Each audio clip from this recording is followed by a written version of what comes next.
Hello and welcome to Swapping Joysticks. My name is Biggest Better. Now, I just noticed that every time I start the podcast, I'm like, hello and welcome. And I thought it's... Oh, you did record that? Oh, okay. Yeah, of course I did. Wow. Very professional. Welcome, this is Swapping Joysticks, your home of all things gaming, streaming, and gay. And I'm Ben Ostwick, otherwise known as Biggest Ben, joined as always by indoors, Ed Nightingale. Me indoors. You. Forever indoors. Yeah, I know, that's true. I need some vitamin D, as my mother told me today. I know, she said, Ed, you need some D. Yeah. She did. Yeah. And she brought food over. She did? Did she cook it in cider? Let's not do this joke, please. Yeah, I'll edit that out, actually, because your dad listens to this podcast, doesn't he? Well, sometimes. You doing any editing is a miracle. Okay, should we start again? No, it's fine. We'll carry on. Just to be clear. There was a thing that Ed... Well, you explained. Well, I can't quite remember what it was, but essentially I had cooked it in cider. No, you said... the drink. You gave me some, food while I was on stream, and you were like, oh, my mum made this. And then you went, she cooked it in cider. And I was like... you listened to it wrong. Well, no, you said it like that. It was a bit of a strange thing. Cider. Yeah. In cider. Now, welcome. Well, This is we're going to be... a salad. She did. So we're going to be talking about what we're going to be talking about. We'll be talking about gaming and streaming and gays, because that's what we do. But I've started listening to some other podcasts. Oh, and that's dangerous. The thing is, what they do at the beginning. Are you getting ideas? Yeah, I'm getting ideas. Oh, no.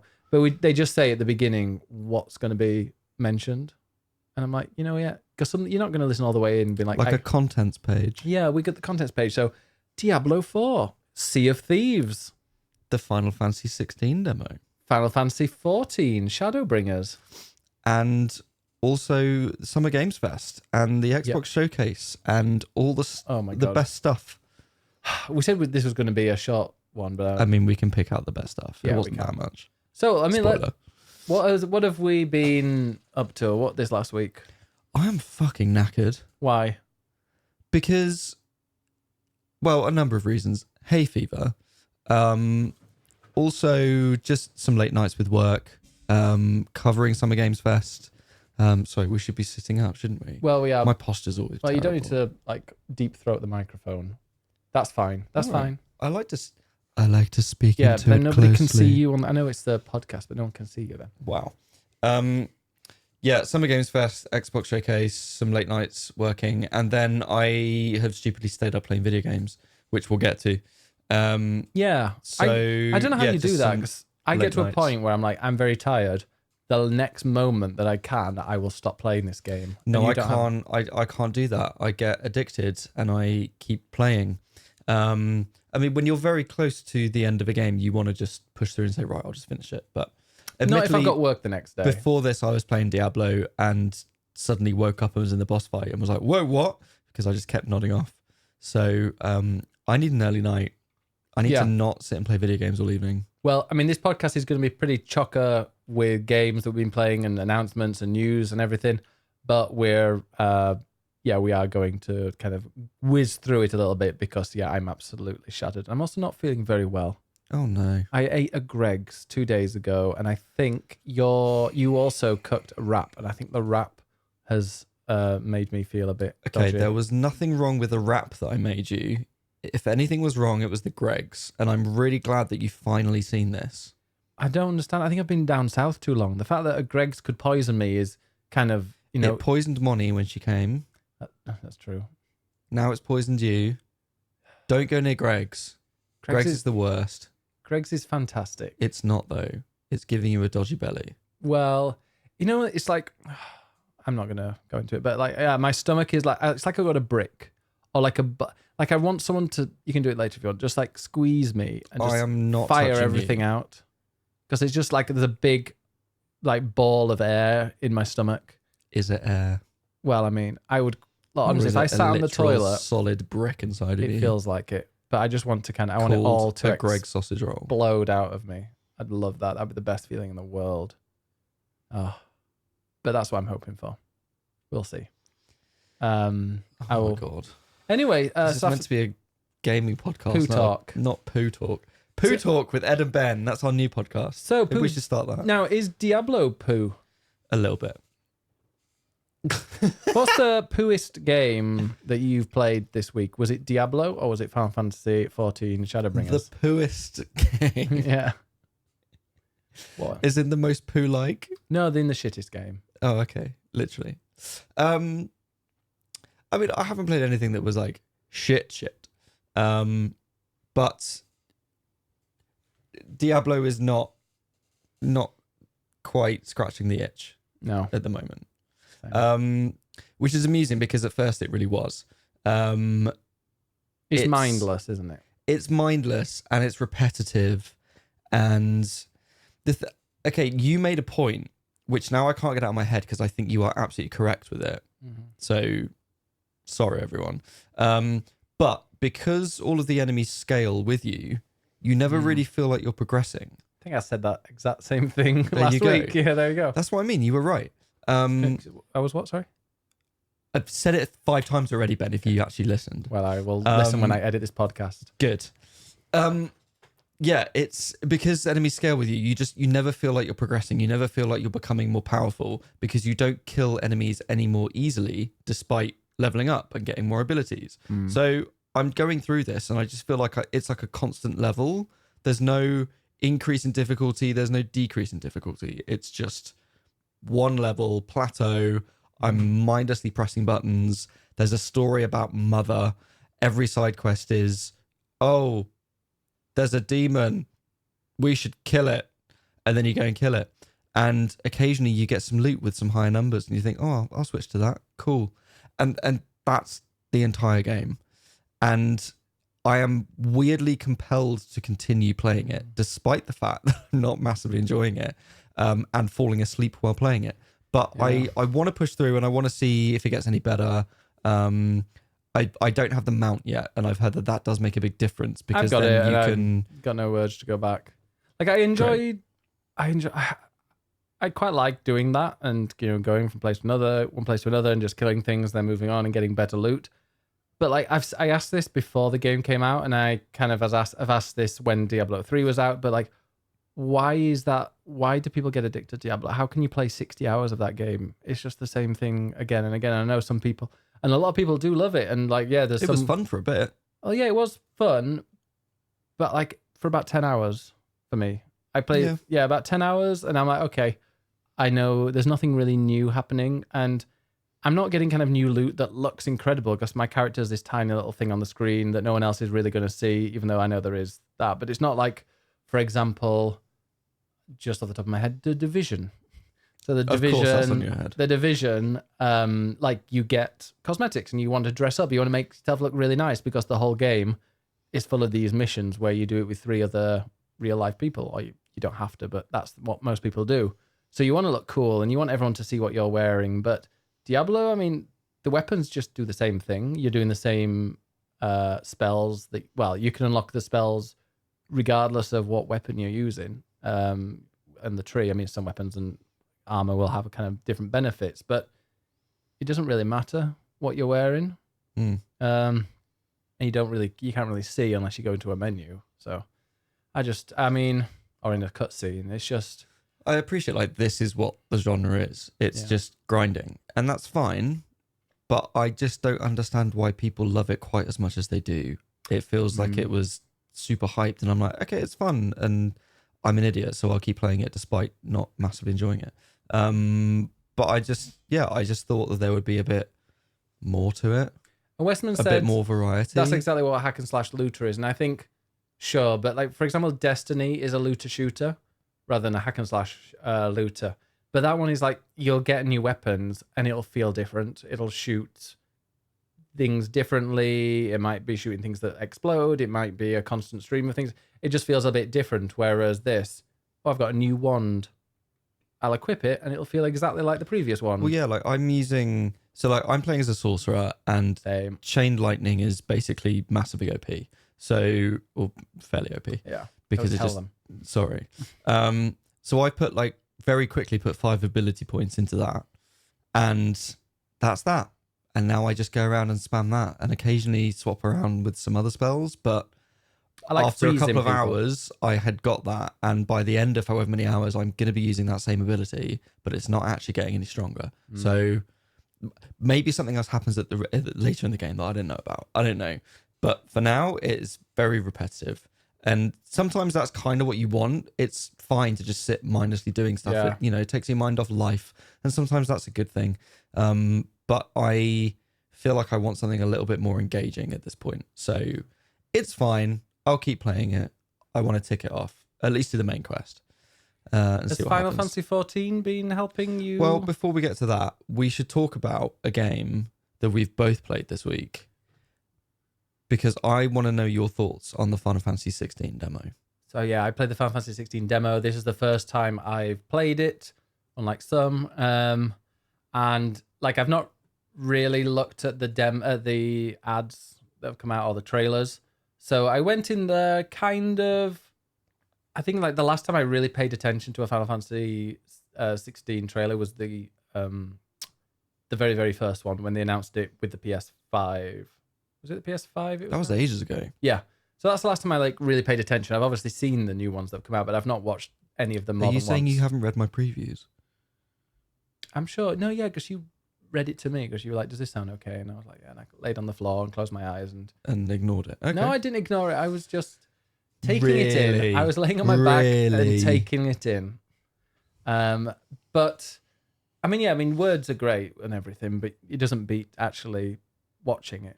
Oh, yeah, or going hands-on. Sorry to the journalist here. Yeah, thanks. Yeah. My words mean nothing. FIFA, love your video reviews. Love your video previews. Wow. So yeah, no, this was the first time like really getting into the game, and it's incredible. It's fantastic. Shall I say the bad thing? What's the bad thing? There are some slight kind of drops in frame rates in the little castle that you're in at the beginning.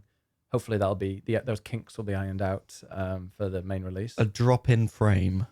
Is that it? In frame rate. That's the only thing I could think of. I mean, it was noticeable, but like it doesn't make any difference. But no, I just think it's a phenomenal game that has been interesting to see people who, because there's always the thing when it comes out and they show the like how it's played and people go, "Oh, this isn't my Final Fantasy."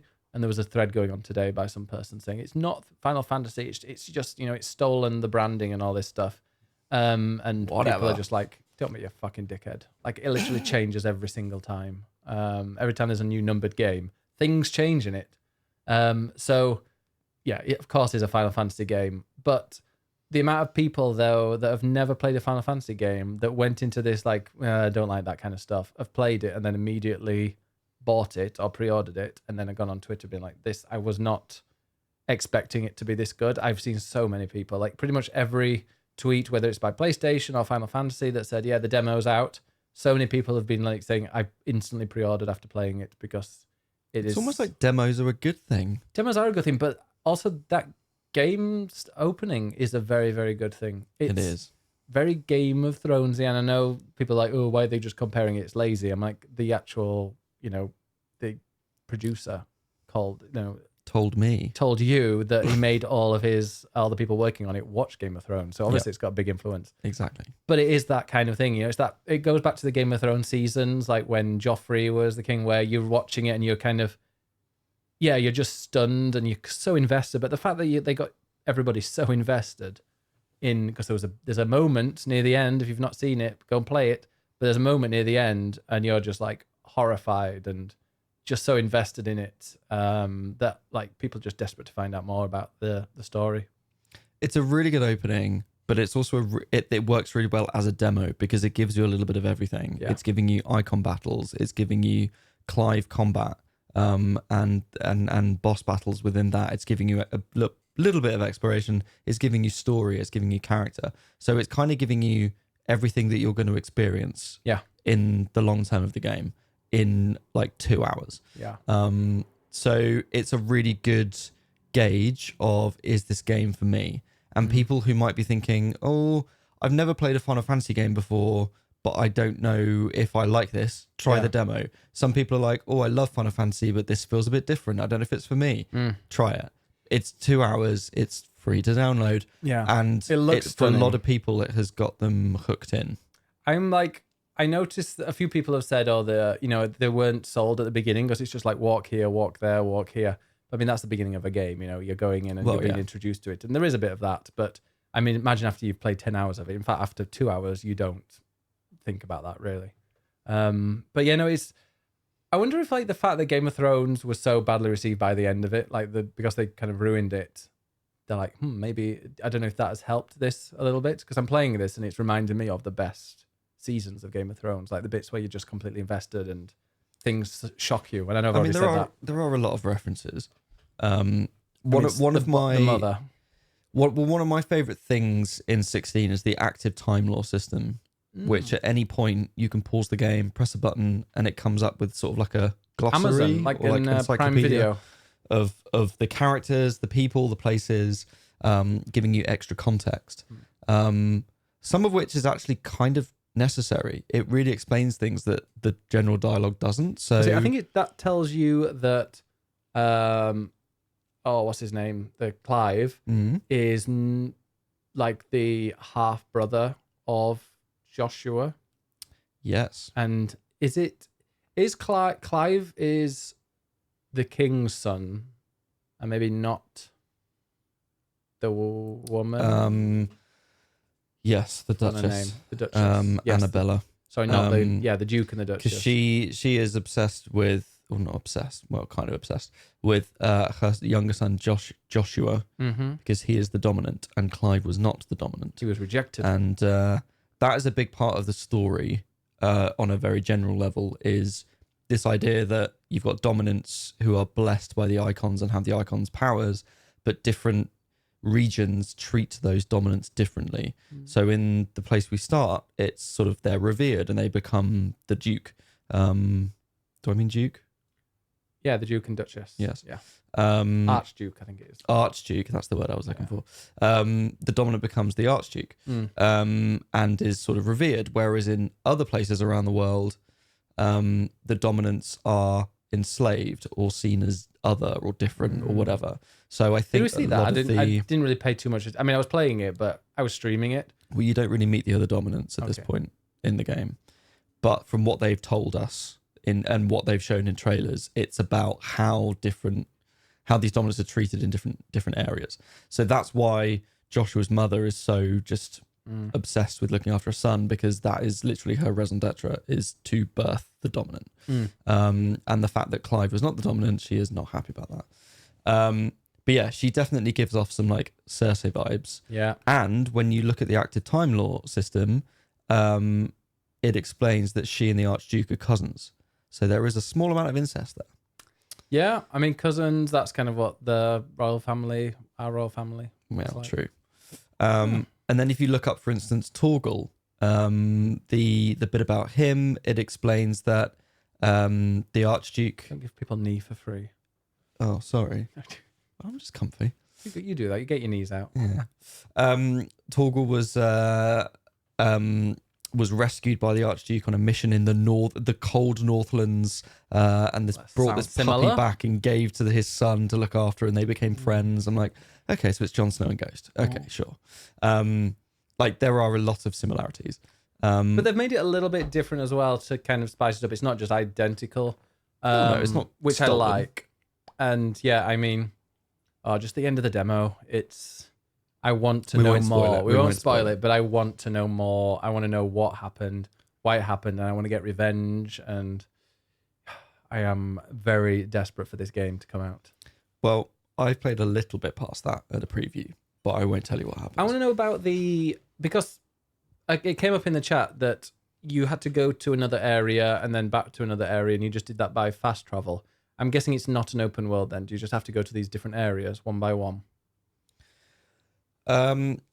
So in the beginning, yes, you select them from a map to go to different places to follow the story. However, there are a number of big field areas. Okay. So the game as a whole is not open world, and they have said that from the beginning. They've said that a lot. It's not open world. Yeah. But there are open areas, and those open areas are fucking massive. Okay. So you are free in those to explore, battle, do hunts that they've talked a little bit about now.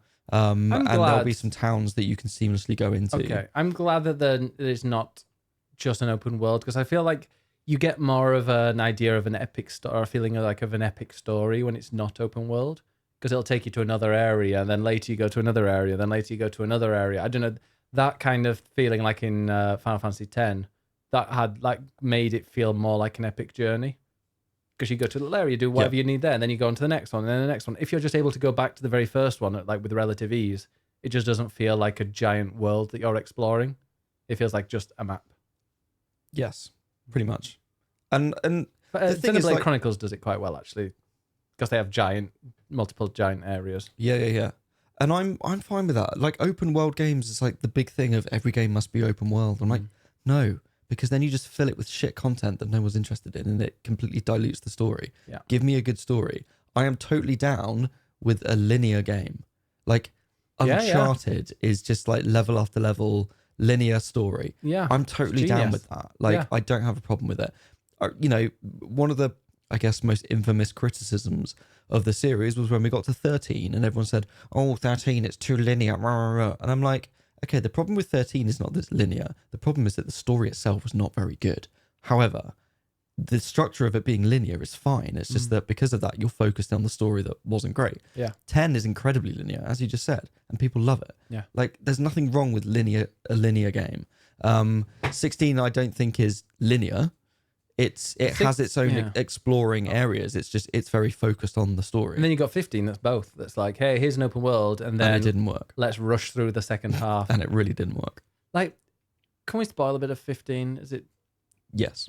So, your princess dies, and I was like, that can't be that. Like, I just when that happened, it was just so randomly sudden, and then they just moved on and all that stuff, and I was like, it just didn't build up. She didn't seem to die for a reason.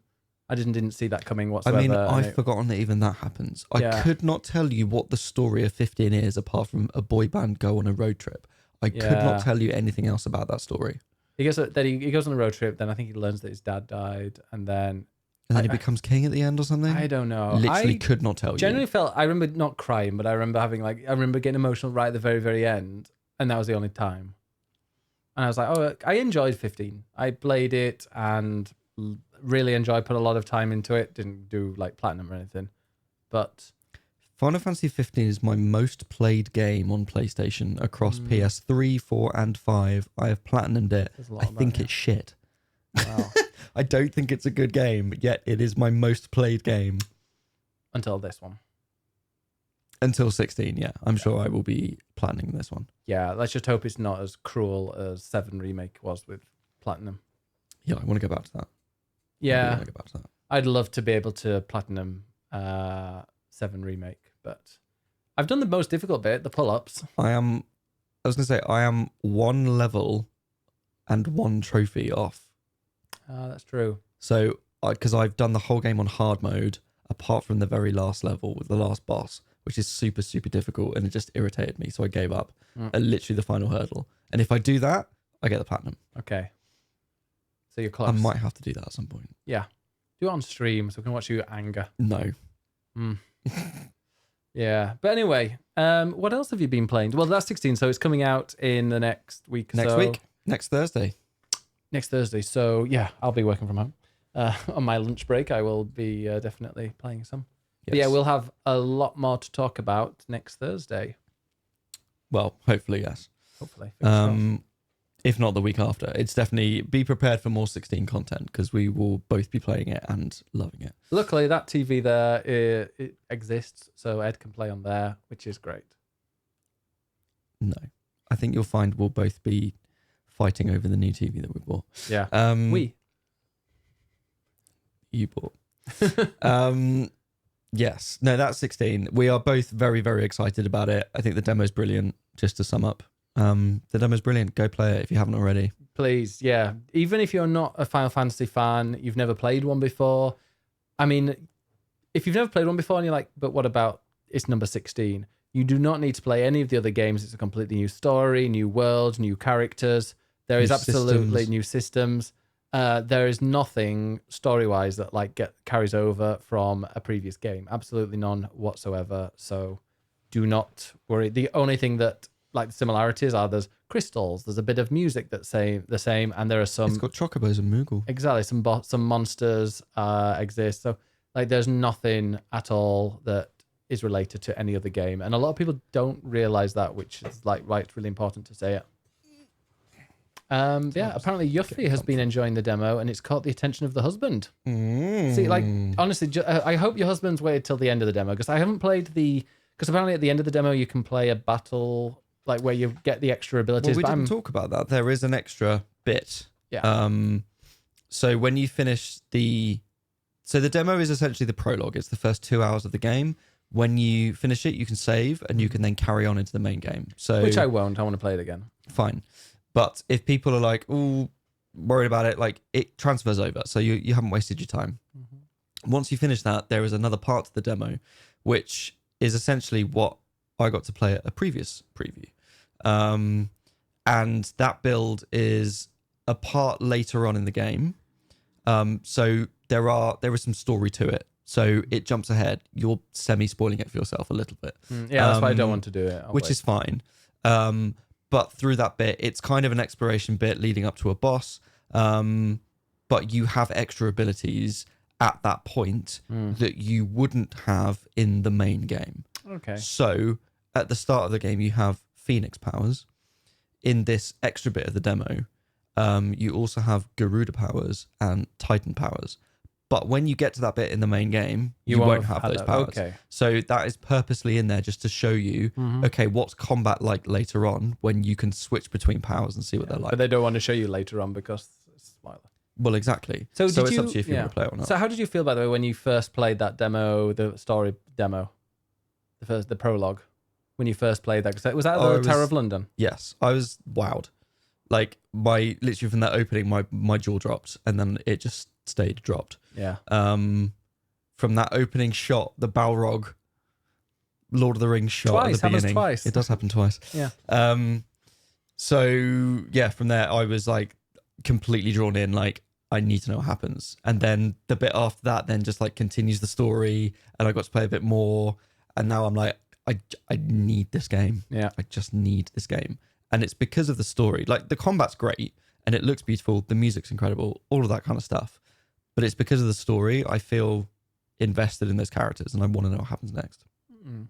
So, what else have you been playing? Speaking of Final Fantasy, you've been playing Final Fantasy XIV Shadowbringers. Big news. Big news. No, I have finished. No, you haven't. Okay, I've seen credits in Shadowbringers. You've seen Shadowbringers credits, and yeah, you need like a few more hours to finish the next two patches because that kind of closes up the story. It's like the epilogue. Yeah. No, that's fine. And I think you definitely should, because that is I think you should do it soon. Oh yeah, I will. Because I don't know, I love Shadowbringers. It was great, and I got to the end before. Yeah, I finished Shadowbringers, and I think I finished Shadowbringers just after it was released, so before any patches following that were out. And I was like, it's great, but I need to know what happens next.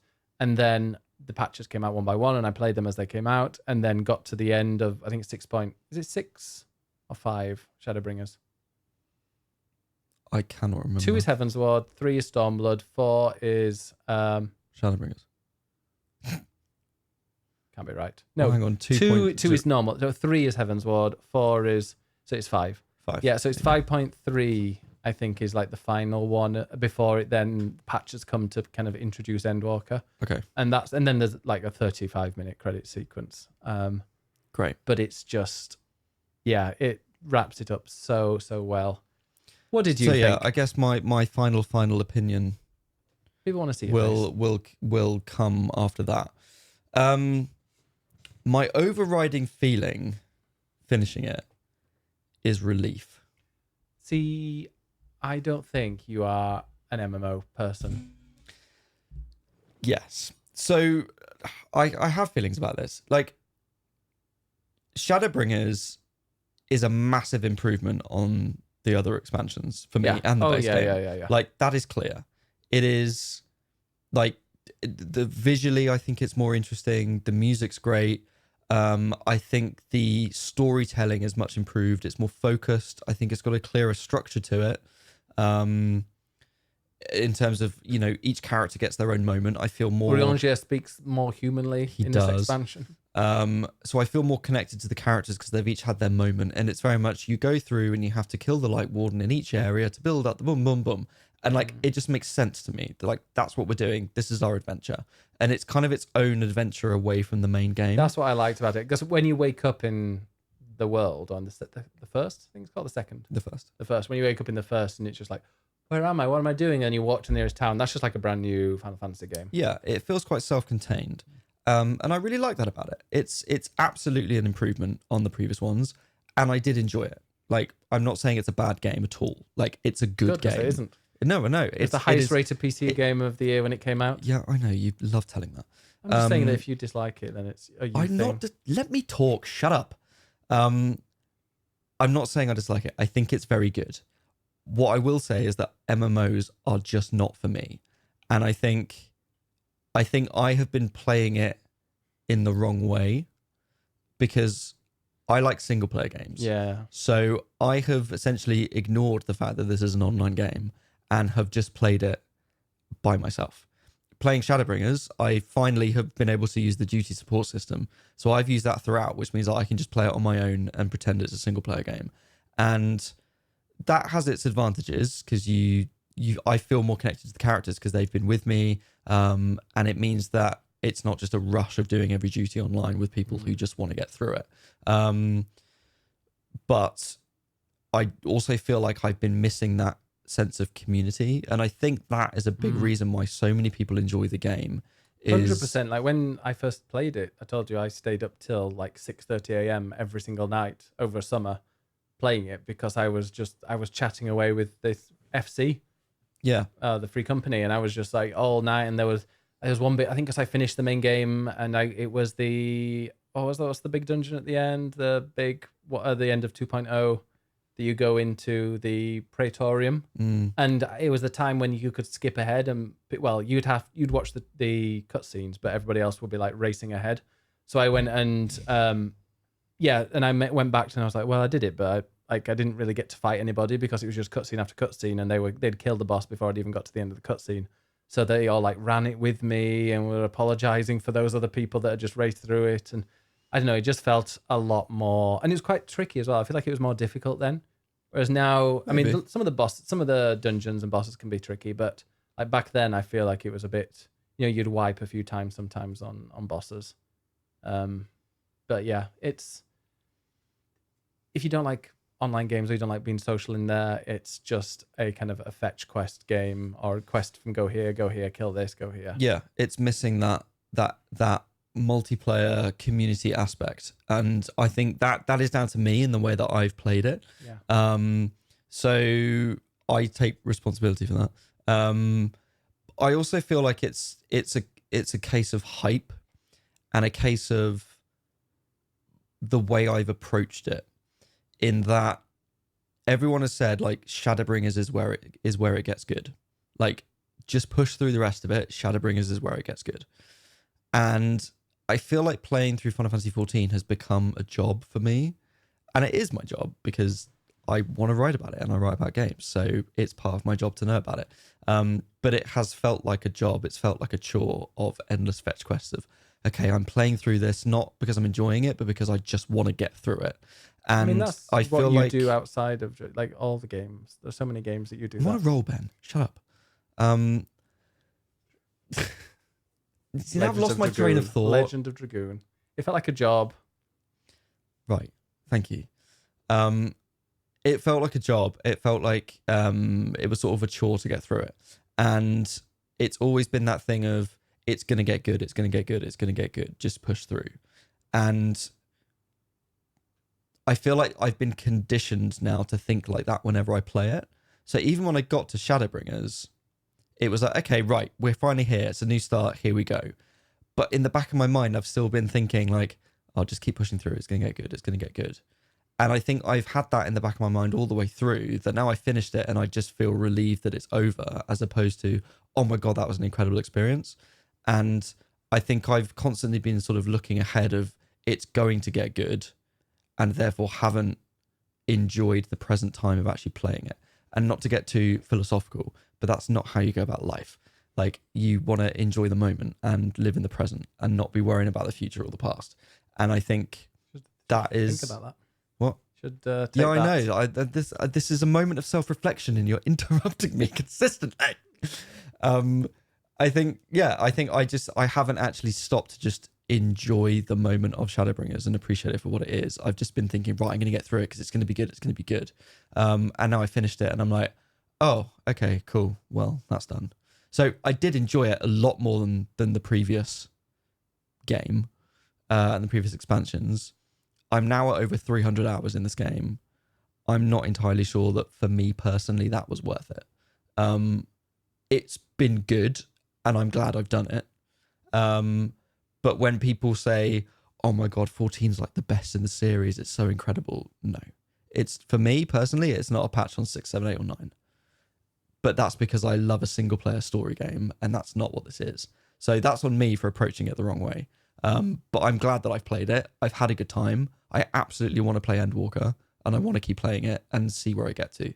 And maybe once I've ticked off the story, maybe I'll go back and say, great, do you know what? Let's try a different job. Let's level up something. Let's try and be part of a community and see if that makes a difference to me playing it. Part of me also just wants to run around and play Triple Triad and see how I feel. But yeah, it's not that I didn't enjoy it. I think I've just approached the game in the wrong way. And now I slightly regret that. But I also blame every single person that said, it's going to get good if you stick with it. Because it just became so overly hyped, I think. I feel similarly with Diablo. Diablo is that thing of, oh, if you keep playing, you're going to get better loot, and it's going to get better, it's going to get better, and you just keep pushing through, and you don't enjoy just playing it. And I think that's how I felt with 14. That's my moment over. Sorry, I needed to get that never out. End. But yeah, I think as well with 14, I played Shadowbringers when that had just released, so there wasn't any rush to get through it. People were saying it was amazing, but I wasn't. I think it was during lockdown as well, so, or at least just before. So I had lots of free time, and I was just enjoying playing it as it was out. And I was hooked with the story, but like I was hooked with the story and invested in it. And that's what I wanted to finish. I wanted to know what's happening in the story. I wasn't just focused on finishing it, because at that point there hadn't been a proper ending yet. Anyway, like they hadn't released any other patches. So, but that's maybe what I should be doing with Endwalker. I think I will be trying to kind of, because I'm about a third of the way through Endwalker, so I think I just need to go through that and like at my own leisure and enjoy it. And I think maybe people enjoy it more when they are at the end of the main story quests, and then new ones come out, and you just go and you finish those as you finish them. You don't have to kind of, oh God, I've got 3 expansions and a bunch of extras to do. It's the always online thing for me of people are constantly playing it. They're constantly adding new content. So you never feel like you've finished. And I like to have a complete experience of a game. I like to have a good story with a beginning, middle, and end. And then I can say, great, I finished this. I ticked it off. I'm done. I can move on and go and play something else. And 14 is never ending. But then because I've come to it so late, I've had so much to catch up on. I feel like I've spent 300 hours playing catch up as opposed to 300 hours of, oh, I'm enjoying this experience. But you can keep finishing it. You can keep getting to the end, and then they release some more, and then you go and do that, and you complete that, and then you complete that, and you can keep I want to go and play something else at some point. Luckily, they have breaks in there, because there's like maybe, each patch is about 3 hours of content. So, 3 hours of main story content. So, like, that comes out, you go and do that, and then you can just put it to one side for a few months. Yeah. I think, and like Money said, I feel 14 wouldn't have that background resurrection story after 1.0 was so shit. It probably wouldn't have been so praised. No, I think it is. I mean, if they'd released it like 2.0, I'm sure people would be like, wow, this is a Final Fantasy. I mean, that's what they said. I mean, yes, it was shit, and there's the nice story there behind it, but it is a really good MMO, like the best one. I think if the problem is that WoW's got the longevity, and if people know WoW as being like the MMO that's been just like the number one MMO forever. And I know people can be like, well, there's all these other ones as well. You know, there's RuneScape and EVE Online or whatever shite they want to come up with. But like WoW is kind of the big daddy. that I think probably might still have more subscriptions than 14, even though 14 is the one that seems to have all the momentum. But yeah, I'm glad I've played it as a fan of the series. I'm glad that I've played it, and I'm still playing it. I've still got plenty more to do, and I will finish it. And how great is the guy in charge of the Crystal Tower, Jonathan Bailey? Yeah, great character. Best character. It's my favorite character. Is he? Oh yeah. He's not yours? Interesting. I think it's because he's a cat boy. Of course you like the cat boy. Yeah. I feel like Ishtola might be my favourite. Ishtola. Yeah. Yeah. She's just fucking badass. What do you say to people that say Urianger is their favourite character? I mean, he's not the worst character. Like, Urianger's not the worst character. No, the worst one is... I mean, there's been so many. I hated I feel like they're all a little bit sort of middling, but I hated what's his name, the small little la guy at the beginning, Pippin or something like that. Oh yeah, he was annoying. Yeah. Oh, the big boulder, to hairy be honest, boulder. 90% of the Lalas, but the annoying princess one, Papalimo, yes, Papalimo. The annoying princess one with the high voice, she's also very irritating. Minfilia. No, the Lala.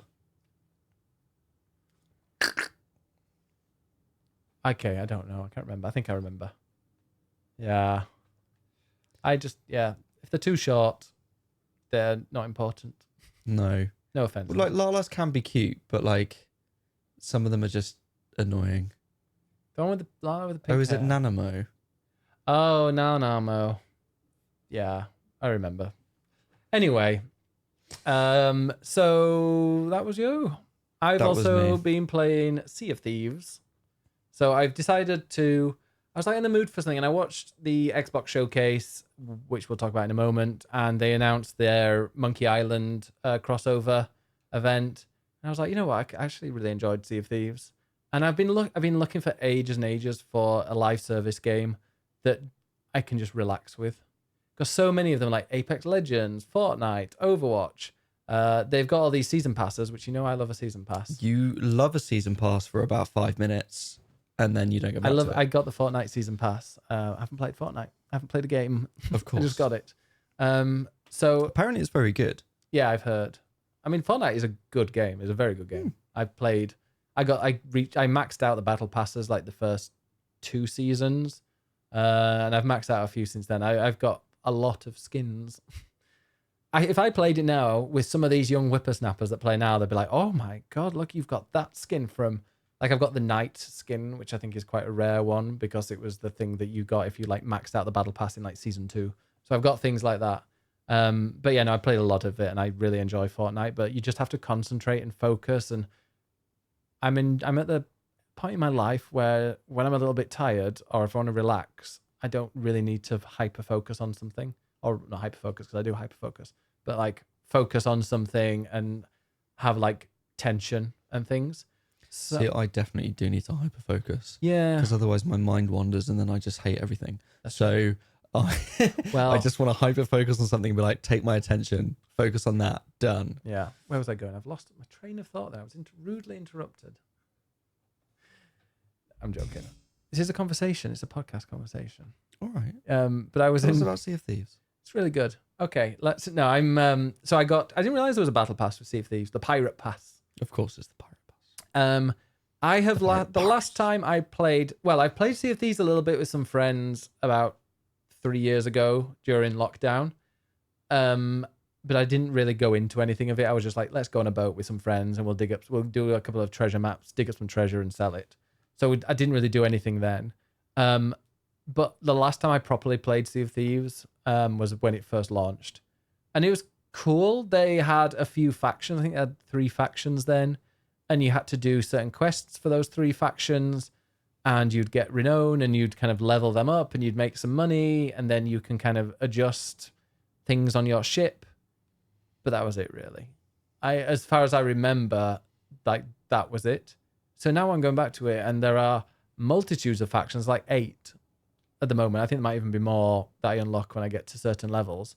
They've all got these quite unique ones. There's one, I think they didn't release this at launch, but there's one faction where you kind of have to go to a chicken island with a box and you have to go and collect like 3 chickens from there and then take it somewhere else. So like there's just so much you can do. Yes, there's PvP. Yes, you can go and go to a fortress and kill all the enemies in the fortress, and then you get loads and loads and loads of loot, because we just did that today, and my god, it took us like half an hour just to sell the loot. Thank god nobody came, like no other vessels came and tried to steal it. But yeah, so there's all that loot. You can do a fortress, but you can also just go and fish, which I'm pretty sure didn't exist at launch. And people are probably gonna be like, yes, it did. You just didn't know about it. But like fishing exists. You can just chill, relax, go and sell the fish. You can cook it as well, and you make even more money. You can go and just just like going and digging up some treasure and selling it, and it can be incredibly relaxing. But also, like today we were just sailing, and the Megalodon or Megalongdong, a Megalongdong, obviously, giant shark followed us, and we shot at it a bit, and then it went off. But I mean, it'd be great to try and kill it. But it's just, yeah, it's one of those games, and I've said this about Destiny before, but you can just there's just so many options of what you can do. You can do something just completely relaxing, like fishing, which you can now do in Destiny. Or you can work with friends to go and do a fortress. But there are also stories as well, like there's Tall Tales, which are like various stories, which apparently you can do single player. So because I think it must keep your progress each time you do it. So it's not like kind of raiding a fortress with your friends where you got to kind of keep hold of the loot and then sell it. And you really need friends to help you carry everything. I think with this, maybe it's not as bad, although I haven't tried those yet, but I will. But I don't know, because I know they had a partnership with Pirates of the Caribbean. And of course. Yeah, apparently it was very, very good. I don't know if I still have access to that. I don't know if that's permanent. Hopefully, Mega Ding Dong. Yeah, hopefully people can tell me if that's permanent now. But apparently that's what's going to happen with the Monkey Island one. That's going to be permanent. So I'd love to go through those stories, and I'd probably play those on my own. And also it's a first-person game, and it runs really well with a controller, because I'm not used to... I normally prefer mouse and keyboard, but actually I've been completely fine, and it's a little bit generous, I think, with the aim assist, but I mean, it needs to be. The waves are very pretty as well. Oh, yeah. And it's just...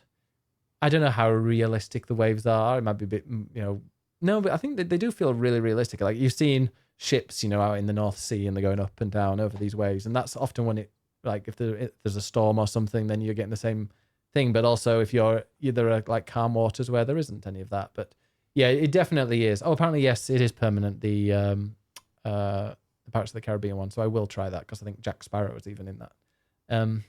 But yeah, no, I will be doing a lot more of that. I'm going to be playing it on the Rainbow Arcade Twitch channel on Saturday. We're going to be raising money for It Gets Better charity. And I will be doing it all day on Sunday as well. And I think this is going to be a game I play a lot of. And I'd quite like to do some, because I've been really wanting, because I did a podcast I do Jet Streamers, and I interviewed Aona. And I've been a while thinking I really need to work on my YouTube channel. And trying to get some content on there that's kind of enjoyable. But I'm putting some plans together of potential videos, and I think Sea of Thieves is there's just an endless amount of stuff you could make fun videos on, including my top 5 favorite shanties. But apparently You only unlock one of them. You unlock one of them after you're at level 50. How many shanties are there altogether? I'm not sure. I do need to know. I do need to find out. There might be 30. I've had Happy Birthday. That was one. Which I played a couple of times. And What Should We Do with the Drunken Sailor? There's lots. Classic. Yeah. There is a really good. And I love the fact that all the musical instruments will, other people will play it, and it will come together and make a harmony. Oh. But yeah, and there's also the constant kind of slight fear that another ship of 4 pros might come along and just sink you and steal all your stuff. I mean, which I know you'd hate. The idea of that makes me so anxious.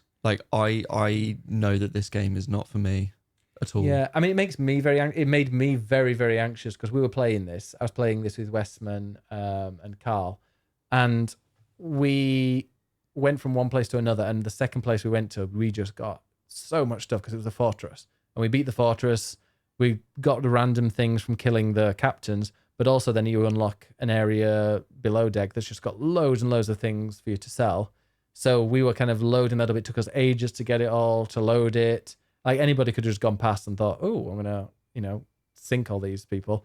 But then getting that all on. And then as we were going back to the port to sell everything, we were attacked by a ghost ship. So NPCs.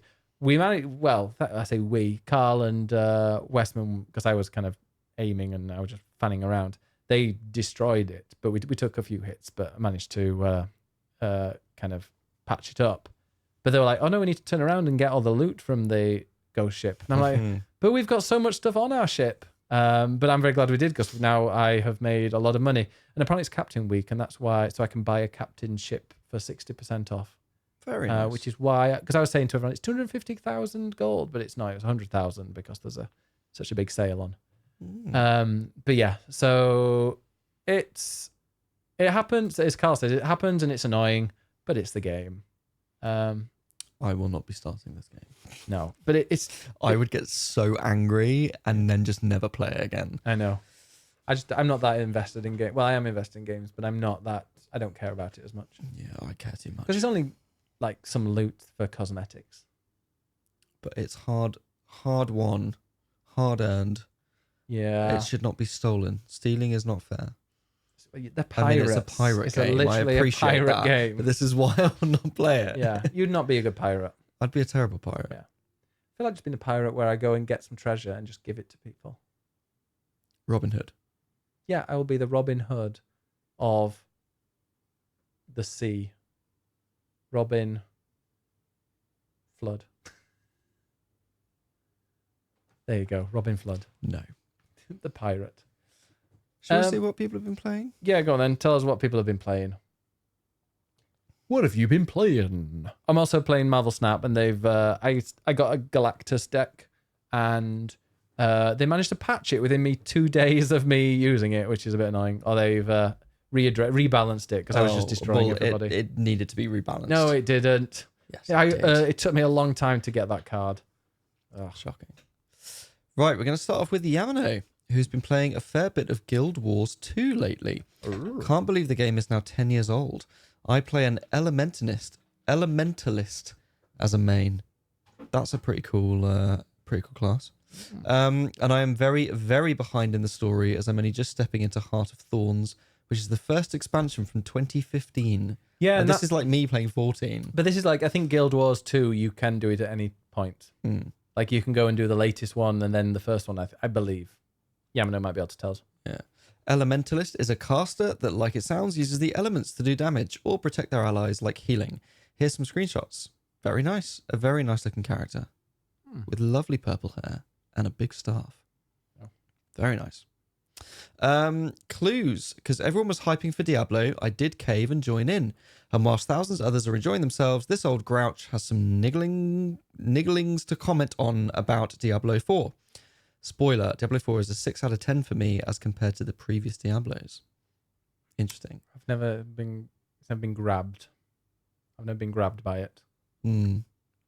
At its core, D4 is still a hack and slash dark fantasy game, but the approach has certainly changed. Perhaps it's because of the push to create an open world. It meant the devs did not have the resources to fill this huge blank canvas with as much crafted encounters and little stories that gave D2 and D3 life. Agreed. There seems to be only 3 to 4 variations in constant rotations anywhere you go. In the previous Diablos, monsters were directly linked to the region you were playing in.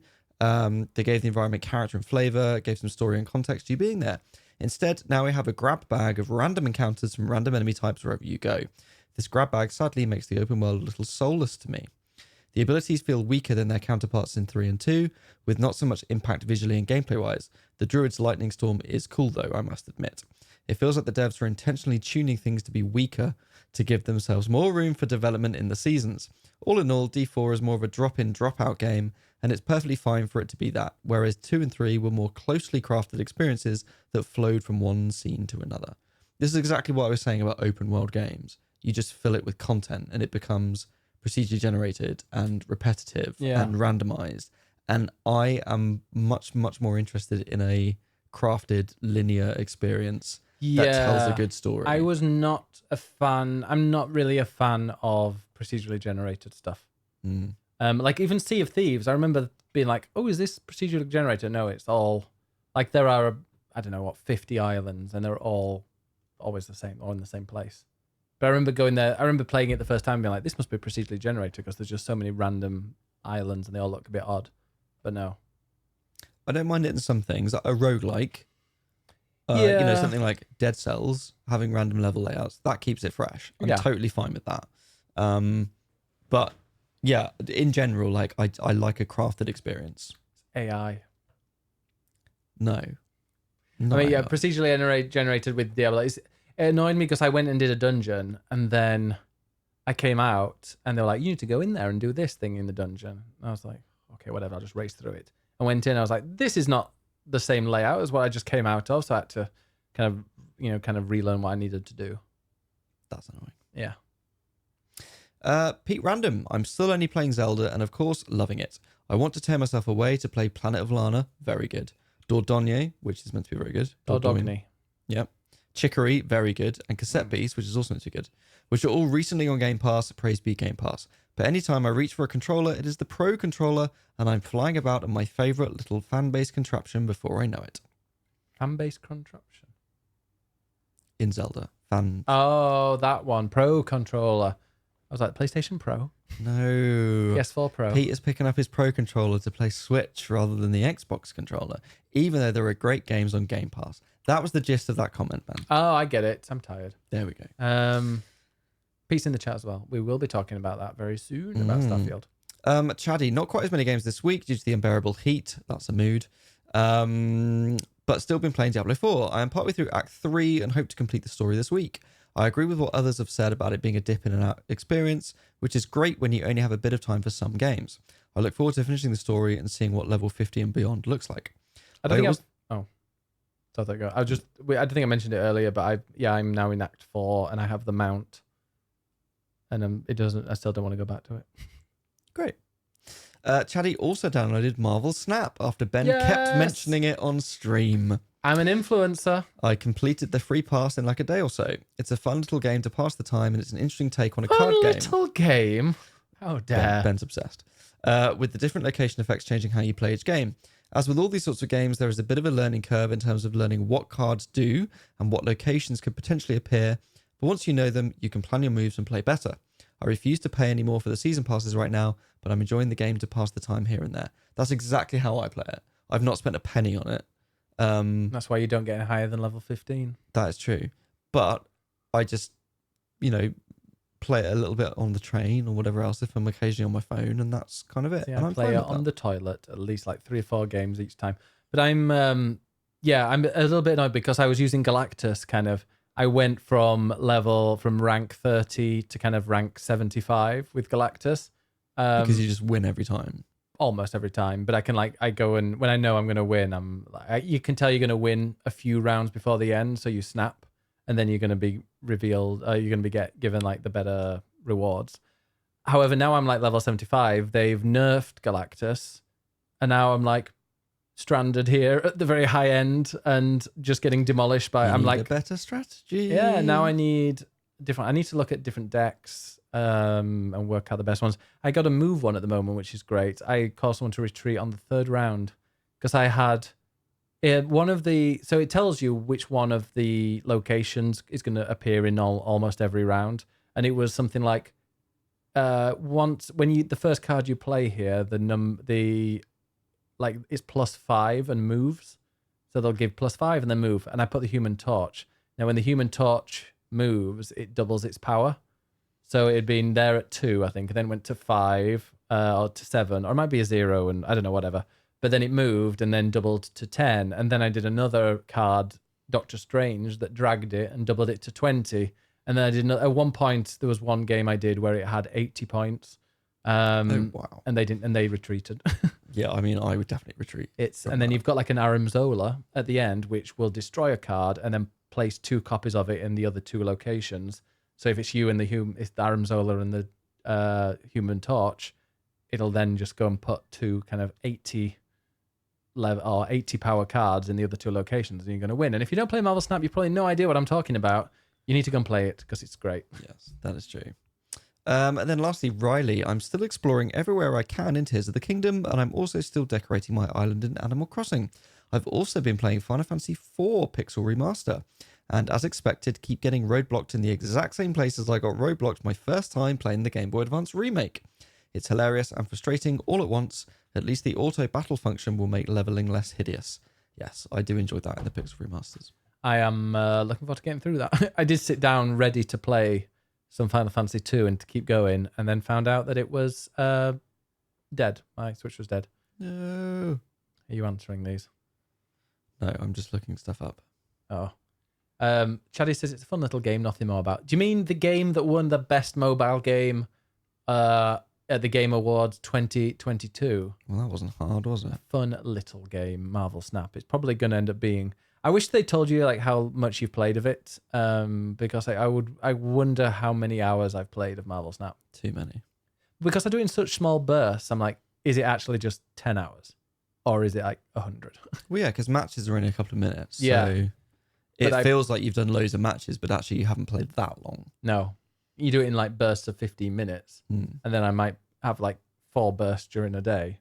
It's an hour a day, and then a month. I'm sure you're having plenty of bursts during the day. I am, yeah. Of Marvel Snap. On the toilet. Oh, yeah. I thought you were saying something else. I'm like, what? No. How do you know? You said you play it on the toilet, so I'm like, right, well. Exactly.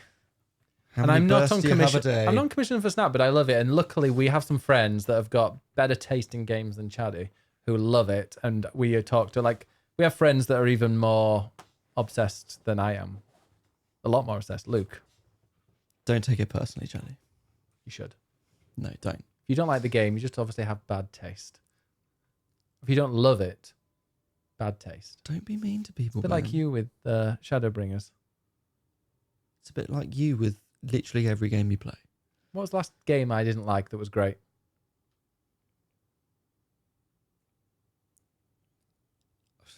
You see, now you put me on the spot. See, I can't just remember. know. I don't remember everything you've played. Anyway, we should talk about the headlines, which this week It is my life. has been the Summer Games Fest. Summer snooze fest, more like. Well, That one was a bit boring. the Summer Games Fest itself, which is Jeff Keighley's one from Thursday, Key 3. Key 3, wasn't great. There were a couple of things that were interesting, though, which I will quickly point out. I am quite interested in Prince of Persia: The Lost Crown. I am interested in the lead character of the Prince of Persia game. Indeed. This is a new Prince of Persia game. It's a Metroidvania And there's a 2D time mechanic. platformer with a time mechanic, which sort of feels a bit, it's just another one of those. But I think for Prince of Persia, that is the right direction. That's and what it will was work originally. really well. Well, it was exactly. It was originally a 2D platformer. So bringing that up to date as a Metroidvania with some cool powers, I think looks great. I am going to be playing the shit out of that. Yeah. I love Prince of Persia. Prince of Persia: The Sands of Time is a fantastic Moni video has game. just texted me and it's popped up while I'm on my phone saying Ben didn't like Chicory. And that is correct. You did not like Chicory, and Chicory is brilliant. Nobody's played it. Well, then more people should go and play it. I don't like colouring in coloring. I stopped doing colouring in books like when I was 3 years old. I don't need a colouring in game. Wow. I love that Money will text you because she knows you're like Yeah, he's not looking she knows at, I'm looking at my he's phone not looking right at the screen, so I'll text him to make I've just sure he realised sees. she's written Chicory. Chicory, isn't he? chat. Timothy Chicory. Yeah. Chamallow. We also got an announcement of Sonic Superstars.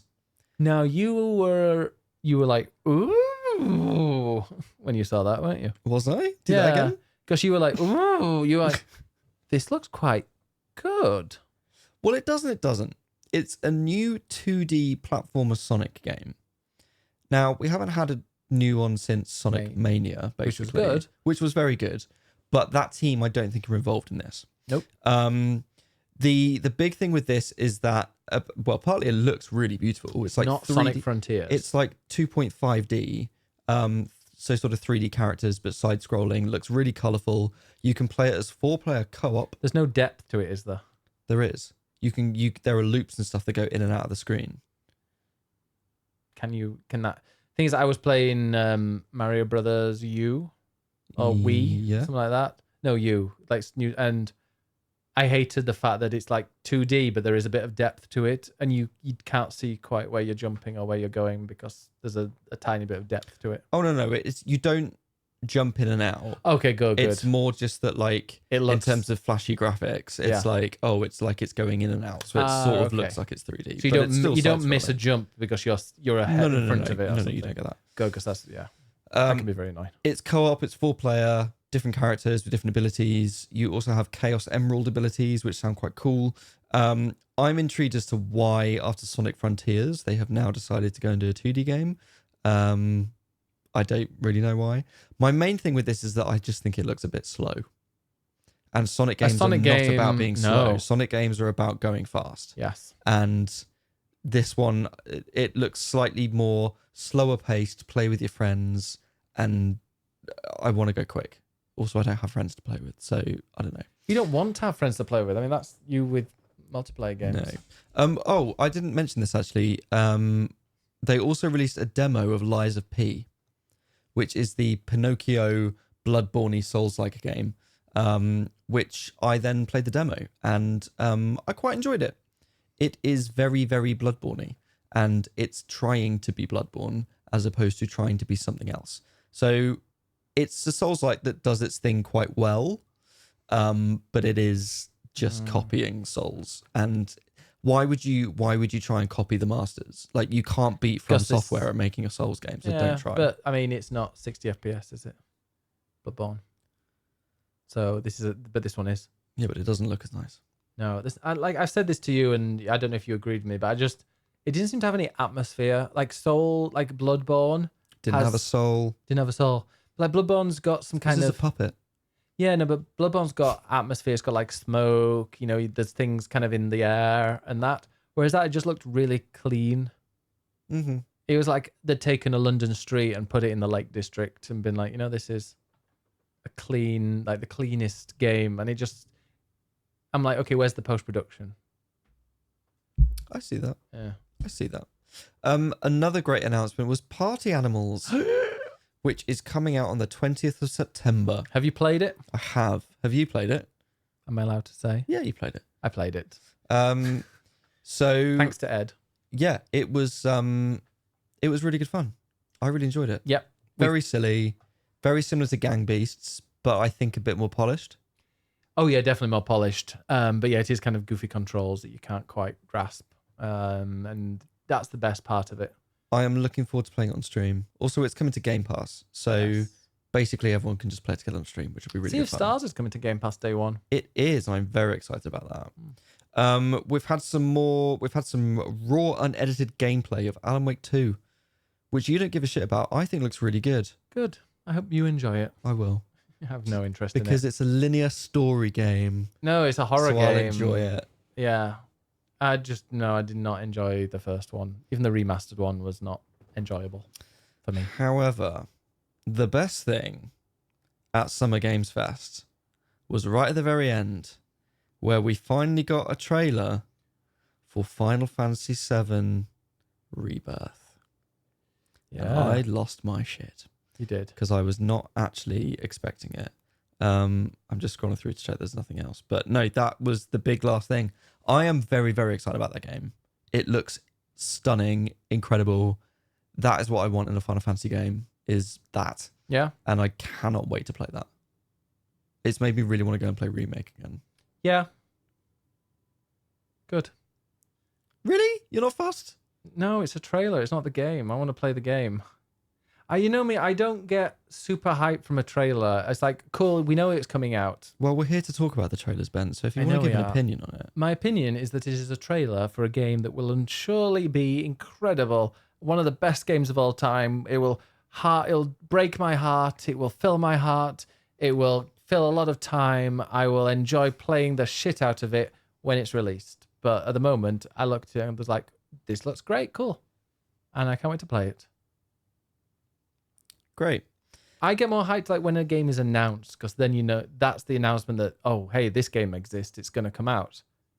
It's like and then I've made my decision, I'm going to play it. Are you hyped that Fable is coming then? Oh yeah, but I was hyped when that was announced. What did you think of 7 that? years What did you ago. think of Richard Ayoade in it? So apparently that's all in game. Someone said, Mm-hmm. which I don't think people were really, because it in engine or in game. But that was in game, wasn't it? And people I think thought it was just it's in engine. I mean that trailer showed fuck all. Yeah, it was terrible. Like that game. I mean, that was a bad trailer. I will admit, because like They've showed us the name of it before. Like it doesn't show anything. It barely showed anything. There was a little bit of gameplay, and the hero was a woman, and people kicked off because she was apparently ugly. Because people are ridiculous.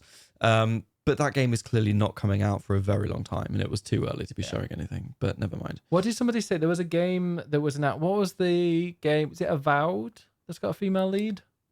No. Or there was a game afterwards that had a female lead. But anyway, somebody was ranting and they were ranting at... Well, Star Wars Outlaws has a... That was what it was. So I'm thinking, Star Wars Outlaws. And I saw somebody genuinely, without any hint of irony, was going, I wish that they had character creator because I don't want to play, I'm not a woman. I want a character creator so I can have it look like me. And I'm like, and I looked at the profile picture and it's like, okay, you're a white man. There are millions of games that you can play where the character looks like you that other people have not ever been able to change. So the fact that this one Star Wars game where you're not playing as a white guy, you're there going, well, I need a character creator because I want the character to look like me. Yeah, it's ridiculous. Yeah. Like, fucking get over it. Yeah. Like, what did you think of the Star Wars game? Because that was a new game.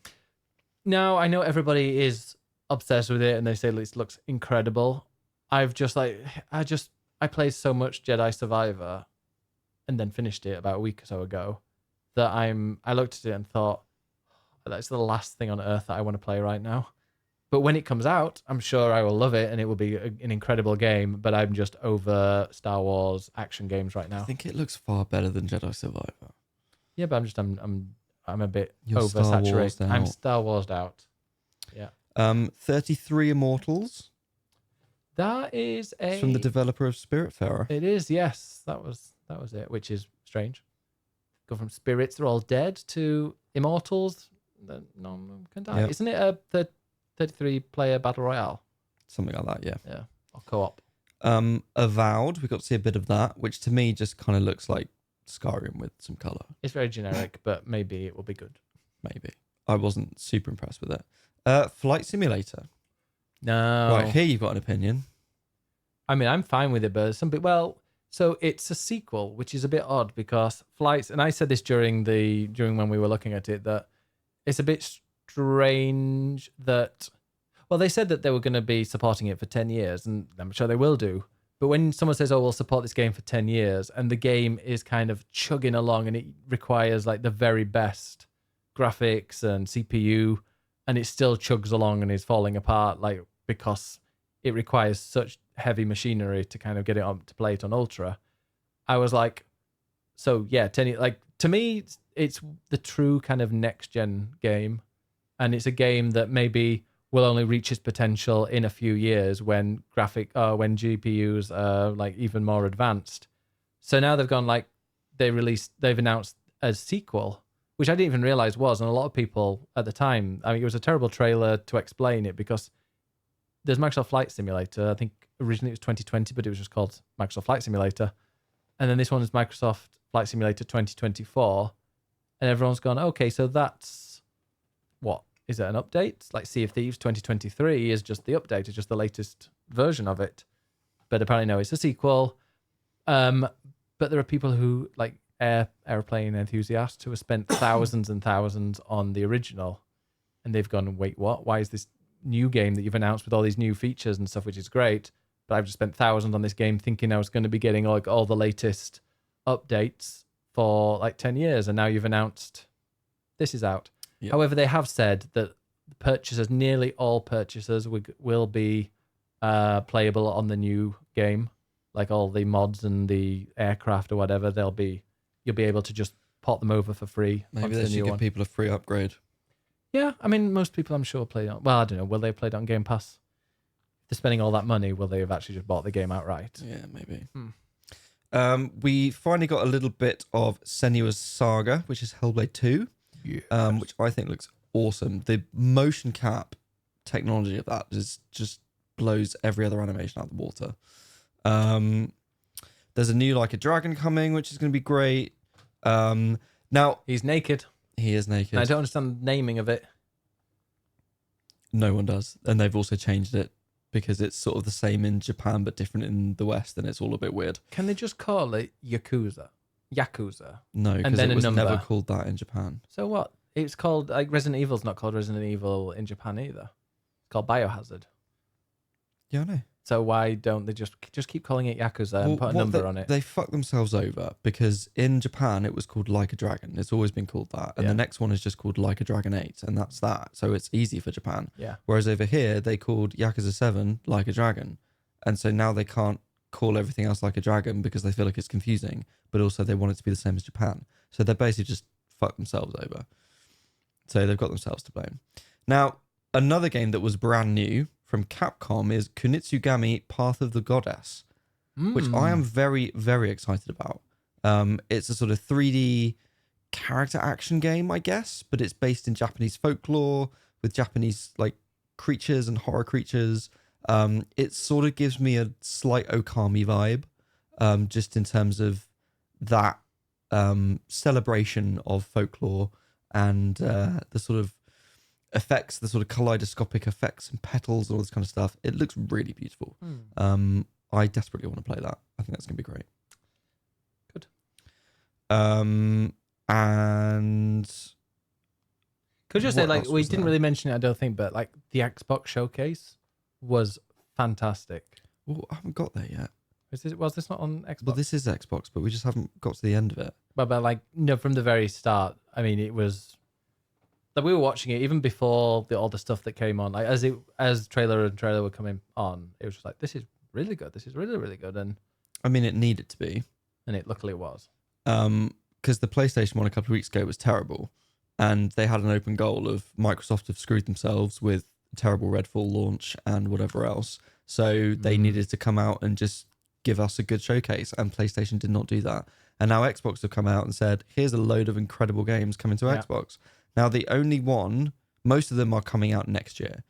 The only ones that are this year are Starfield and Forza.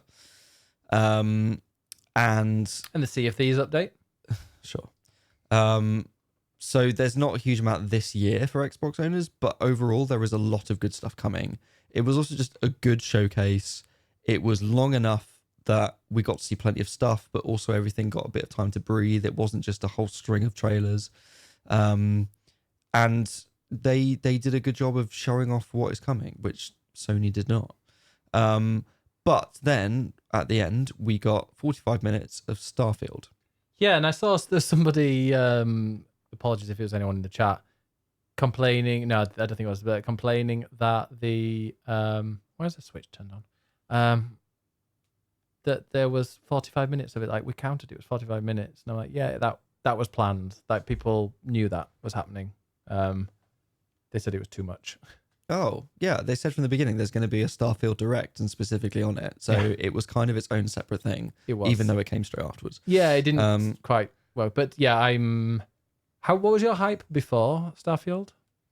I was interested in the sense of it's a new Bethesda game. I enjoy Skyrim. I enjoy Fallout. They're not my favorite games, but I enjoy them. And another game from Bethesda is going to be interesting. The fact that as well that it is Microsoft's big Xbox game. They have a lot riding on this as like their big number one game. So there's therefore a lot of interest. See, I'm not that I like Bethesda games don't really do anything for me. I've never really got into Skyrim, never got into a Fallout game. Wolfenstein I really liked, but it's very different to this kind of game. And yeah, I mean, they're full of bugs, but there's lots of mods. I just felt that that's kind of gone past me a few times. I've always dropped off them quite quickly. But so I was going into this going like, yeah, probably be the same, especially because the previous trailers we've seen have not been amazing, have they? Well, we haven't really seen very much. They've shown concept art. They've talked about it. Oh, they showed us the gunplay. They had a year ago, like a little gameplay trailer, but it wasn't very much. It wasn't clear what are we actually doing in this game? And so now we got 45 minutes of in-depth of this is what you will do in this game. Are you excited to play that? Very, very excited. I think. Why? What has got you hyped? What's changed? Just being able to go to any planet. I know it's very kind of, what's it called? No Man's Sky. You can just go from here to another. But like the worlds look beautiful. I love the kind of customization of ships. I remember at one point I was watching it going like, oh, if they add bases, this is just going to be incredible. And they added bases. It would be really cool if at some point in the future, and I don't know if they've even got the ability for it, like to add online, so you could have like a friend come over, like Skyrim added online, didn't they? Or was that a mod? Maybe a fan mod. Probably a mod. Yeah, I mean, if they managed to do that with this as well, so friends could come over and visit and go to your base, and I just like the ability to kind of go wherever you want. It's very freeing. It's kind of always been my dream of a game, is like just being able to go and do whatever you want. When I was a kid, I remember thinking like the ultimate game, if it ever released in the future, would be to kind of go wherever you want in the world, like the actual world, Earth, and you could go anywhere, and you could drive around, and you could walk around, and that would be exactly as it was in real life. Otherwise known as traveling. Yes, indeed. Just travel the world. Yeah, but a lot cheaper, and just being able to do that. And I think it's just like having such a vast place to go and having no limits on what you can do there just really does appeal to me. And I do like all the characters. I think that it lets it down a bit by when you look at the NPCs and they've got a low quality very face. robotic. Because they've all been like, all the characters you can make yourself look like in the game. And I'm like, well, I don't look like any of them. They look ugly. Yeah. And I'm also a little bit disappointed that it's 30 FPS on Of course you are. Xbox Series X. But if it's consistent, I mean, Redfall wasn't. Redfall had a kind of a bad delay on the controller, which might have also been the TV, the previous one. Don't you blame my TV? It did a little bit. But yeah, no, it's not amazing that it's 30 FPS. I just hope that on PC that it's a decent port. And with my 3080, I'll be able to get at least 60. Yeah. We'll see. I came away from the direct feeling overwhelmed. Yeah. Kind of the opposite of you. You like a world that you can just go and explore and do lots of stuff in. Yeah. I kind of feel the opposite, where I like focus and structure, and I think it's incredibly impressive what they're achieving with this. I think they're trying to be very ambitious. They've put a lot of different systems, a lot of different ideas in, sort of cherry picked from their past games, other space games, putting it all together to make something that is, in their eyes, the ultimate space game. And I think it probably will be. And I imagine it will be when they build on it as well. Maybe. I've got to say, another thing I'm a bit annoyed at, and I hate it, paying more to get a game early. Because you're stupid enough to do it. That's why. I mean, that's the reason why, because I fall for this. But I mean, well, don't fall for it then. But I will, because I want to play literally it. 3 days. 5 days. Wow, a whole 5 days. Exactly. But if it's like the released, number of other games coming out in September that you'll be busy with. But I want to play Starfield. I don't like this. I don't like them doing this. I don't mind if it's like early access and you're helping clear bugs or whatever, but you're paying more to get 5 days early access. That's what they did with. Don't pay for it. I probably will though. But that's what they speak with your money. No, they're gonna get enough money. But like, Hitman 3 did the same thing, but theirs was like you pay for the better version and you get, I think it was like 7 days early access. But like that was the only benefit. There wasn't anything else of a benefit. So it's like you were literally paying £10 to play the game a week early. That's all you were getting from it. And I think that's incredibly shady. Like having being able to play it 5 days earlier, but also it comes with like the story DLC, and it comes with an art book or whatever. I don't mind that as much. But like if you're only paying to play the game early, it's just like, well, just release it early. Why? This is just kind of just like putting the whole game behind a paywall for a week is. Also, Starfield is going to be a buggy mess, so you might as well play it 5 months later. It might feel 5 days later. Yeah, it might feel a bit like a early access. So yeah, for me, like there's just so much in it that it feels overwhelming, And what they didn't really show enough of for me, which is the reason that I would play it, is the story, funnily enough, because that's what I like in a game. So I can see that this is a space game for everyone to enjoy in their own way, but I yet don't know how I'm going to enjoy it, because I don't care about base building or ship building or just randomly exploring and collecting resources. What I'm interested in is, what is my reason for being in this game? And I'm pretty sure the story is just join the constellation and look for artifacts. And I think one of the artifacts is going to be some sort of gravity manipulation thing, because that's what they had at the end. At the very end, it was like a gravity power thing. Yeah. So I think it's going to be like, oh, we've discovered an artifact that gives you gravity manipulation. And that's fine. But I'm looking at this thinking, okay, there's all this stuff, all these systems, but at the core of this, is there like a sort of 10 mission, 10-hour story that I can just play through, play it on Game Pass, mainline the story, say, great, I've played the game, and put it down and never play it again? Because I would be very happy with that. Well, I don't need to play everything else. Problem is, if you buy the expensive version, they said it includes the first extra story part of DLC. So I wonder if they'll keep adding a story with DLC to get the people that have got it on Game Pass to kind of keep buying things, because that's one of the things that they do is like the Game Pass versions are always the most simple, standard, basic ones, and then you pay more for they want to make money. I appreciate that, but it's also, I also just find that shady of it's all designed to make money.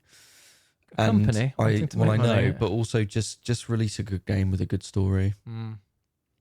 Yeah, apparently, Clue says, they said right at the start, this is classic Bethesda game, true and true. Go on a side quest and 2 hours later, you're sidetracked so much that you go, I'm so off the main story now, but I'm having fun. But I won't be having fun because I want the story. And yeah, I remember they said that, but they didn't give enough of an indication for me of exactly what the story is about. I have no idea. Yeah. Do you think they'll do another direct at some point? I think with a story. Well, it's out in September. There's a couple of months to go. I'm sure they will have another couple of trailers that will focus more in on the story stuff. I mean, there was a story trailer. Yeah. It's just for me, I didn't get enough of a sense of exactly what the story is. And that is what I'm interested in. I think it potentially looks great. I think it's a really interesting world. And I think there's a lot of potential for an interesting story. I just don't know what that is yet. And maybe I won't know until I actually play it. And I absolutely will play it because it's on Game Pass. So I think everyone is looking at this thinking, this is great value for money as a Game Pass game. I'll absolutely give it a go and see what I think. Which is nice. I just really want a good story in the midst of all that. I do. Yeah. And also one thing I do really like, I know I've just said about it because it's online. I love that you can play the whole thing offline. Because you just know when it comes out, everybody's going to be hammering that server. Or they're going to be trying to play it. And you can just play it without even bothering about that. Because nowadays, when a game is permanently online, you're like Diablo, for example. I think there was a point, but it was a very small window where people were having like trouble logging in and stuff. But like, yeah, Diablo, like that's another thing that we didn't really bring up. But there's these invisible barriers when you're playing it. Oh, they're the worst. Like the server issues. Play a game online. What is the point? Yeah. Oh, the people have been talking about you. That you're a critic. Are you a critic? You are a critic. I am a critic. Tell us something that you like. Tell us a game that you really enjoy. None of them. They're all shit. Which one looked great? I mean, Final Fantasy Rebirth 16 is amazing. Oh, sorry. Are you talking about over the weekend? Yeah, or a game that you're looking forward to that's really positive. For me, like the highlight was Final Fantasy VII Rebirth. And there's an element of nostalgia because it's one of my favorite games, the original. But I'm really excited to play the next part of that. And when you've seen all the comparisons of the original PS1 game to how it looks now, it's like that is how we imagined it when we played it. And now we're seeing games you don't want to go back to. Wow, this is everything I wanted from this game. So as much as you don't like a trailer, that really hyped me up to be like, wow, I cannot wait to see what this world is going to look like and to actually get to play that. I enjoy the trailer, but I will not be like going and analyzing it because I've seen it, I've hyped myself, but then I'm going to leave it as a surprise when I see it in the game. Sure. Charlie says, by the way, go back to that. I agree with Ed on this one. The story needs to be good. Ooh, there's my dinner. And if I'm doing any side stuff or shipbuilding, it needs to feel rewarding and meaningful. Yes, Agreed. I hate. I'm there to talk about Sea of Thieves, like where people can just steal your stuff and then you've wasted 3 hours. But I quite like it That's when a game. exactly why that would annoy me. I quite like a game that respects my time, and I think that's. And I'll always improve, or I'll always be getting better. I mean, even if I'm doing that in Sea of Thieves, I'm like ticking off commendations because you know me. I love my Game Pass. I love like a list of things that I need to be doing and like commendations and achievements. They're just constantly ticking off. So even if you lose all your loot, you've still got like 15 other things that have been ticked off because you've gone this amount of distance, you've killed this amount of people. So that'll always be there. You're always making some sort of progress. It's games that, for example, a Souls boss. Well, no, Souls not so much, but games where you're fighting something and then you die, and then you go back and fight it, and you can fight it and die 20 times, but you're not getting a single bit of like anything from that. You're learning. Yes, okay, I know you're learning a bit about the boss, but you're not receiving anything. You could have just beaten it the first go and saved yourself 20 hours. We don't have time for this debate right now. Like, I want to be rewarded for playing. Like even Marvel Snap that but gives you points the when you die. is that I would rather have one big moment of reward than lots of little ones sprinkled out to the point where I feel like I'm not achieving anything. Like I, at the moment, am starting to feel really overwhelmed with games because games are just so big, these huge open worlds, and it's just stuff everything full of content to give you stuff to do. And even to an extent, Tears of the Kingdom, like I need to play it more, but I feel very overwhelmed of just like there's so much to do, and it feels a little bit too much compared to Breath of the Wild, which had a bit more breathing room to it. We've talked about plenty of games today. I mean, Starfield is a big one where there's just so much stuff in it to do because they need to give you stuff. And I'm like, I don't want stuff. I want to feel something by actually playing this game. That is Ed. He doesn't just want physical things. He wants to feel something inside. I do. And so, I mean, you bring up Souls. Yes, you might spend 5 hours or not 5 hours. Well, unless you're bad. Like you're like, I wouldn't spend 5 hours. You might spend 5 hours. You might spend a considerable amount of time like trying to beat a boss, but then when you finally get past it, for me, that's a big moment of satisfaction. And that's why people play those games. That's exactly what From Software games thrive on, what they know they thrive on, and what they are going to keep pushing. Because even all the Armored Core stuff that has come out this week, they're very much pushing. It's about overcoming adversity and the satisfaction you get from that. That is the core, till you say the word core, of From Software's games. And I'm completely on board with that because then I get past the boss and I'm like, yes, I finally did it. I'm satisfied by that. But if it's just go over here and talk to someone and collect something and then go over here, and there's not a sense of progression of story or even just a series of bosses to get through, for me, I don't feel like I'm achieving anything. I'm just in a world being stuffed with content, and I'm not interested in that. It's weird because some games like Celeste, I don't, but the thing is with Celeste, you're learning, yes, you're not gaining anything from dying 50 times on something, but the fact that it kind of resets you immediately, and then you do learn so quickly. I don't want to be sent to the beginning of a bloody level like in Demon Souls. Like that is the last thing on earth that I want. Get good, Ben. I don't want to get good. I want to get better. In the chat, by the way, Sam has come out as a homophobe because he likes Persona 3. Is it Persona? Does that make him a homophobe or a sexist? No. What's Persona 3's problem?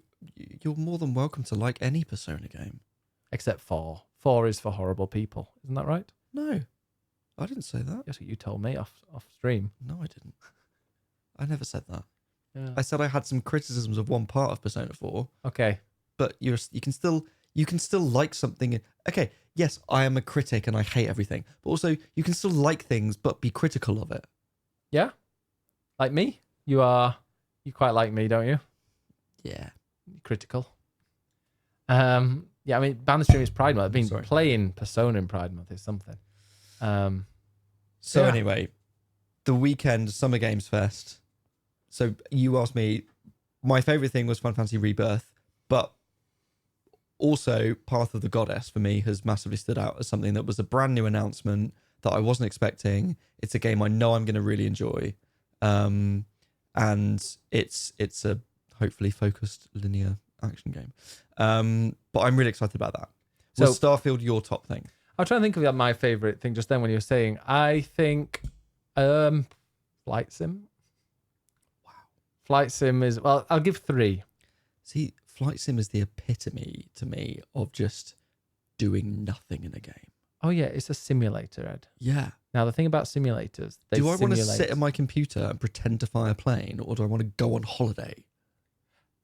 Flight Sim is just, I know I'm contradicting myself a million times about during this, but like I don't play that as a game. I don't sit down and fly from one area to another on my own. Jet streamers, and that is good fun because it's kind of background and a reason to talk to people. But it's just so ridiculously realistic, and the fact that I can fly from Samarkand in Uzbekistan to Islamabad, which I'm going to be doing on Sunday with Warwick, like the fact that I can do that and I'm flying it, and it just looks like it looks like the real thing.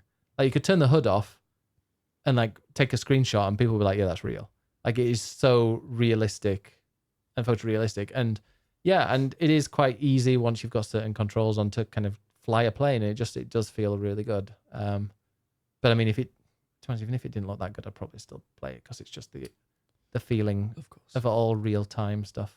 I do enjoy it. So the new Microsoft Flight Sim is your favorite game from the past week? I think 3. Okay, well, there's 3. I think let's think of our top 3. So Flight Sim, I think Starfield definitely got me more excited. And I mean, that wasn't announced, obviously, but I mean, obviously, Rebirth. Your favorite thing that's shown, you know. I mean, obviously, looking forward to the new Spider-Man, for example. Even though that was the week before. But yeah, there are lots of good games coming out. I'm very much looking forward to playing Final Fantasy 16 this year, Starfield, Plucky Spire. Looking forward to Sea of Stars. I don't know where I'm going to get all this time to play these really long games. Me neither. Was there anything really short that was announced? Something that looked short? Please, I don't know, but please just give us some short games. Yeah. Like Clockwork Revolution. Yeah, that was the interest. That was the BioShock ripoff. Yeah, well, that they literally had to turn around and say, "No, we haven't copied BioShock. We promise." When literally shot for shot, you've copied BioShock. Yeah. And I love BioShock. Like it's great, but like, come on, give us something new. Also, yeah, just give us something new that is short. Like one of my, I know we always go on about it, but Citizen Sleeper, I got so hooked on it that I played the entire thing in one day, and it was just quite a short game, but I just did it in one sitting, absolutely loved it. And yes, it's getting a sequel. That's my number 1 game that was announced. Citizen Sleeper 2. Which was at the PC game show, which I didn't watch, and therefore I keep forgetting that it existed. But yeah, Citizen Sleeper 2. It's like brilliant. 4 hours long.